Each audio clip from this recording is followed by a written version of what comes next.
Good evening and welcome to Radyong Mapagkakatiwalaan, your trusted source of news and information.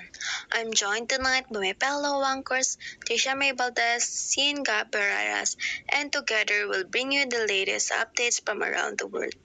Here's what our headlines tonight. U.S.-India trade negotiations, recovery of human school in Taal Lake, Vice President Sara impeachment update. Let's dive into the details of these stories and more. Stay tuned for updates. Trump says US, India is still negotiating after 25% US tariff rate.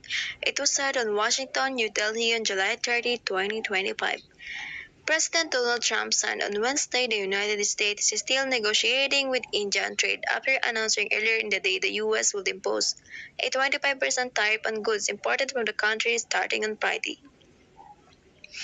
The 25% tariff as well as an unspecified penalty announced by Trump in a morning social media post would strain relations with the world's most populous democracy.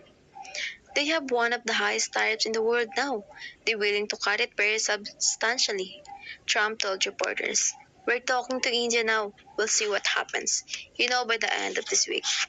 When asked about the penalty later at the White House, he said it was partly due to trade issues and partly because of India's involvement in the BRICS group of developing nations, which he described as hostile to the U.S. Skull got recovered by the PCG in Taal Lake connected to the missing Sabongero, July 31, 2025. A human skull has been recovered by the Philippine Coast Guard or PCG in Taal Lake as it continues its research for missing Sabongero.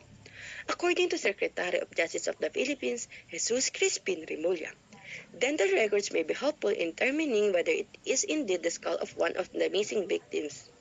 He clarified that DNA testing by the Philippine National Police is still ongoing, but he admitted that this process will take longer. Meanwhile, it is highly likely that most of the 12 police officers involved in the case will face administrative charges. The Police Internal Affairs Service did not provide further details. They were formally charged with administrative charges by the National Police Commission on Tuesday.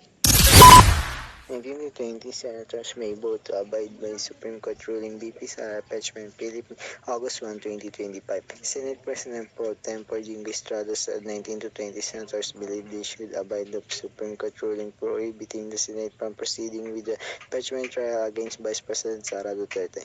Estrada derived the figure following an all-senator caucus held last Tuesday, during which senators discussed the Supreme Court unanimous decision last week declaring the impeachment complaint against Duterte unconstitutional.